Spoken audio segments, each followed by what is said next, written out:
So we just got back from 2 weeks of cycling in Calpe, Spain. And to be honest, back here in Switzerland, it's quite depressing.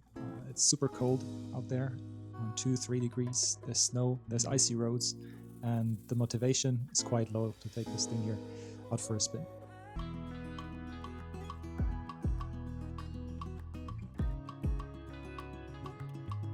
It's actually quite hard to believe that the footage that you've just seen is only from days ago.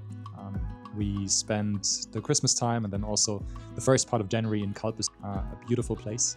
And if you follow cycling, you actually know that this place is really the cycling capital for this time of the year. There's a lot of pros that train there over winter, and also particularly in January, a lot of the World Tour teams come there to do their training camps to really prepare for the new season. Now, what is the problem with many of those escapes, and we did a couple of them over the last couple of years, the logistics can be quite a nightmare. And so we thought, doing this for the second year in a row, we pack a bit of the knowledge of the learnings that we had over this time into a little video. Here you go. Let's dive right in and enjoy.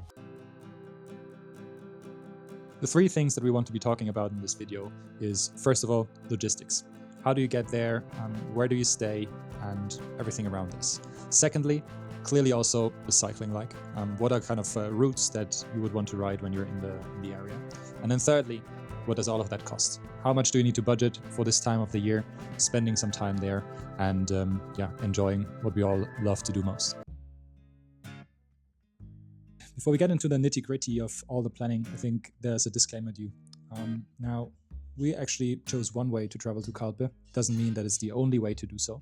So just bear that in mind. We'll obviously give you a couple of options that we also looked at while planning, and then you just do the trip as you like. So now, how to get there?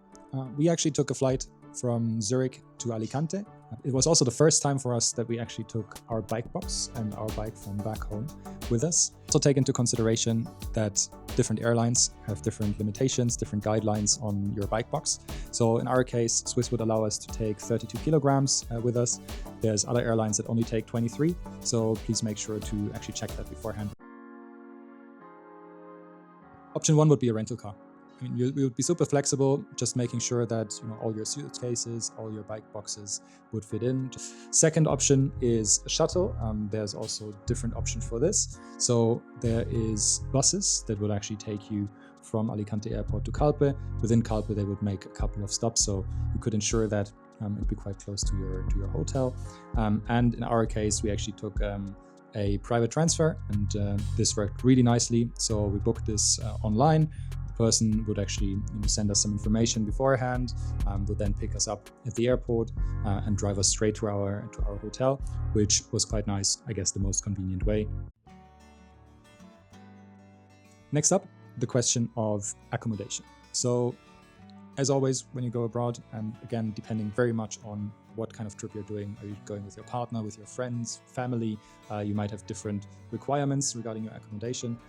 In our case, we actually looked at two things. One was Airbnbs and the other one hotels, and eventually opted for the hotel solution. We actually found a lovely place already last year when we went, and we actually rebooked for this year because we were absolutely satisfied with the experience we got. So in our case, we actually chose the Estima Grand Hotel Solymar, which is a super nice place, super nice rooms, fantastic views over the Peñón de Ifaj, and quite nice as well. Breakfast included, huge buffet that allows for any taste, and also a bike room included, which is quite nice. So you could store your bikes there, you could wash them. There's tools there, and now one major topic that we only found out almost at the end of our stay was that there's a washing machine and a dryer. So for your technical wear, you could just go there, wash it, and then dry it, and then the next morning you'd be good to go again. The benefit of going into a hotel is that we had a fantastic breakfast in our hotel. Then normally we went out for a ride during the day. So we would just eat some bars, some gels along the way. And then normally when we came back, we would go for a coffee or to dinner in town. And we do have a couple of recommendations regarding cafes and also some restaurants. So we would just link them in the video description below. So just check them out.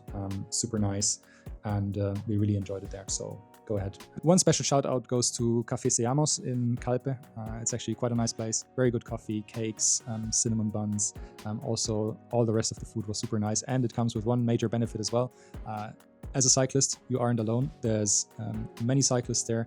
And if you get lucky, and often you do, you would actually also see a couple of World Tour jerseys sitting right next to you.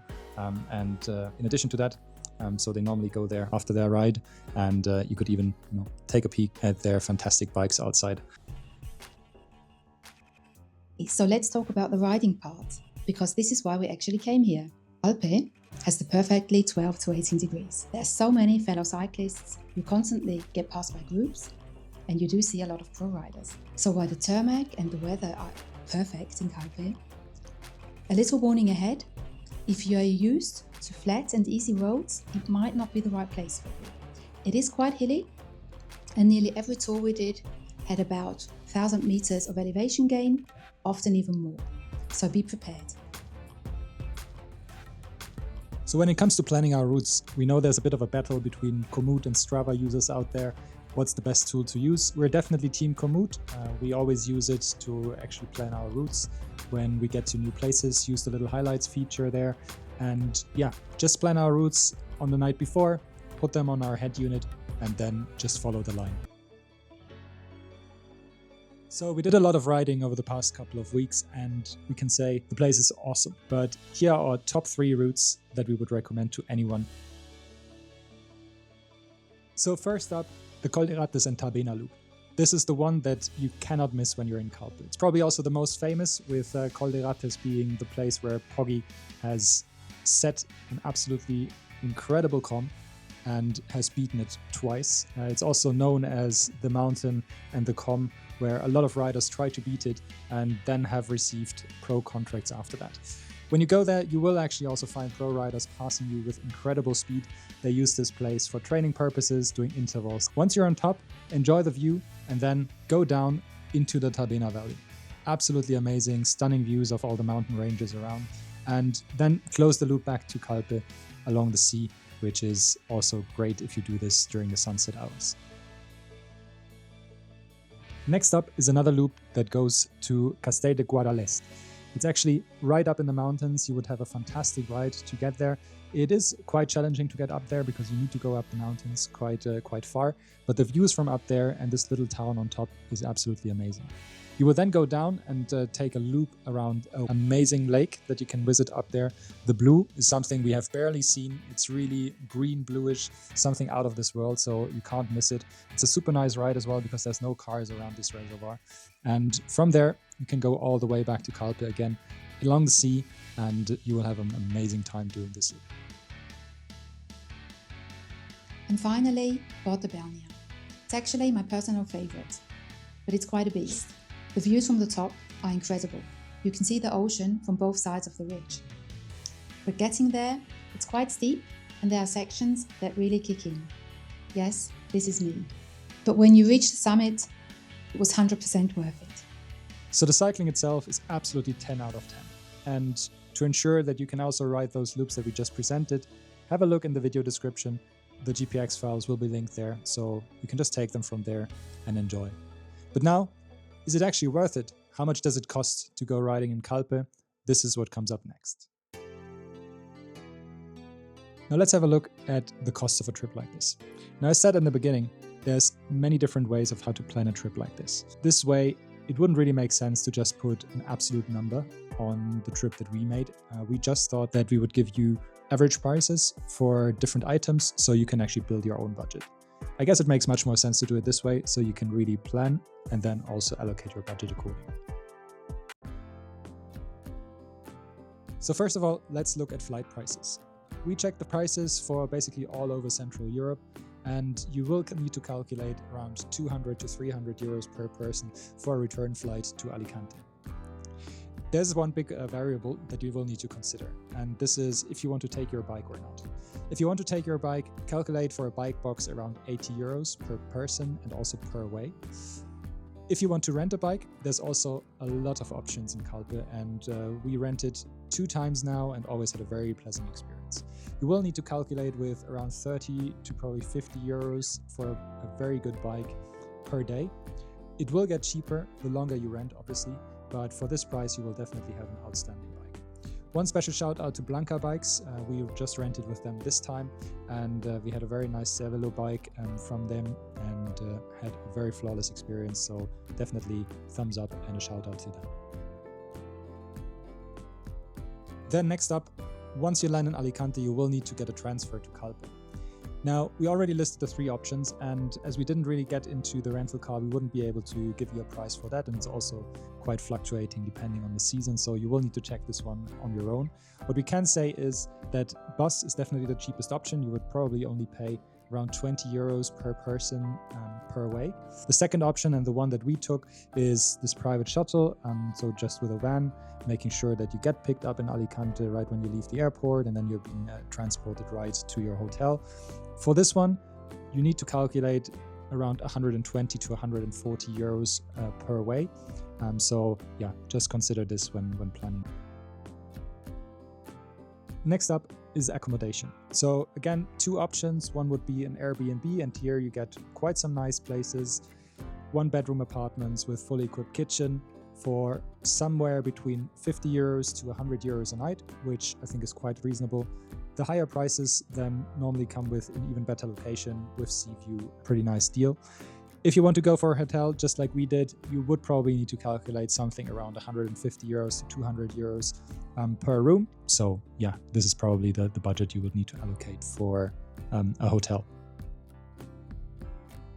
So then let's also talk about fueling the engine. What about coffee stops and restaurants? So when we did a coffee stop, we normally paid between 15 to 30 euros, depending on if we also added a cake or something sweet to go with it. This one for 2 people. Now, if we went out for dinner, you would probably need to calculate somewhere between 60 to 100 euros for 2 people. With that being said, we didn't get any wine there, so it would probably be starter, 2 main dishes, a dessert, and then maybe 1 drink, like a small beer with it. So just calculate this in accordingly. Now it's up to you to do your own math, to do your own budget.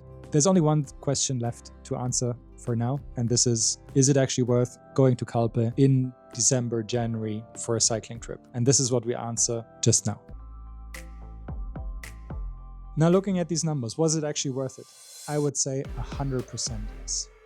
You get some amazing weather during a time where you're freezing your ass off in Central Europe. You will get some amazing cycling, a fantastic community.